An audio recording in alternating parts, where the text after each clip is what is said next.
bersih.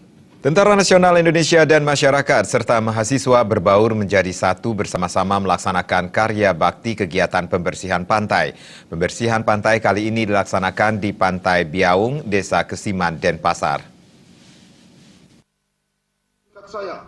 Karya bakti yang dilaksanakan oleh TNI dan masyarakat serta mahasiswa ini dalam rangka memperingati HUT TNI yang ke-72 tahun 2017. Karya bakti dilaksanakan di Pantai Biaung, Desa Kesiman, Denpasar, yang diawali dengan apel diikuti oleh anggota TNI, anggota kepolisian, mahasiswa, serta masyarakat. Panglima Kodam 9 Udayana dalam sambutannya yang dibacakan oleh Danrem 163 Wirasatya, Kolonel ARH I Gede Widiana mengatakan, kegiatan karya bakti yang dilaksanakan di Pantai Biaung ini bertujuan untuk membantu pemerintah daerah serta masyarakat dalam meningkatkan kebersihan lingkungan, serta meningkatkan interaksi dan kontribusi, serta kebersamaan antar masyarakat, instansi pemerintah, dan TNI Polri. Dipilihnya Pantai Biaung sebagai sasaran karya bakti kali ini karena Pantai Biaung yang terletak di Desa Kesiman, selain merupakan tempat upacara keagamaan bagi umat Hindu, Pantai Biaung merupakan salah satu tempat tujuan wisata domestik maupun mancanegara. Yang pakai baju putih supaya menyebar ke timur lagi, bergabung dengan bapak-bapak tentara.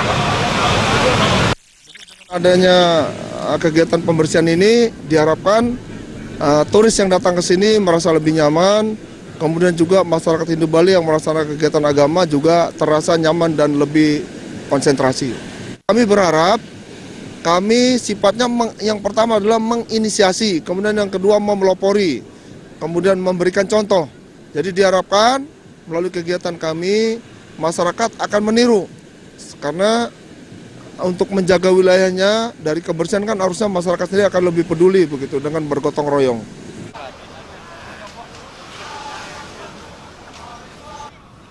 Selain melibatkan TNI, juga diikuti oleh unsur kepolisian, instansi pemerintah, mahasiswa, serta masyarakat. Pembersihan dilakukan di areal Pantai Biaung, dengan menyusuri bibir pantai para peserta dengan membawa tas plastik memungut sampah yang berserakan. Sampah yang sudah terkumpul, kemudian diangkut dengan truk sampah. Dengan karya bakti ini diharapkan sebagai contoh untuk masyarakat dan hendaknya perlu terus dilestarikan dan ditingkatkan, sehingga akan terwujud lingkungan yang bersih dan sehat. Gus Ngurah, Bali TV.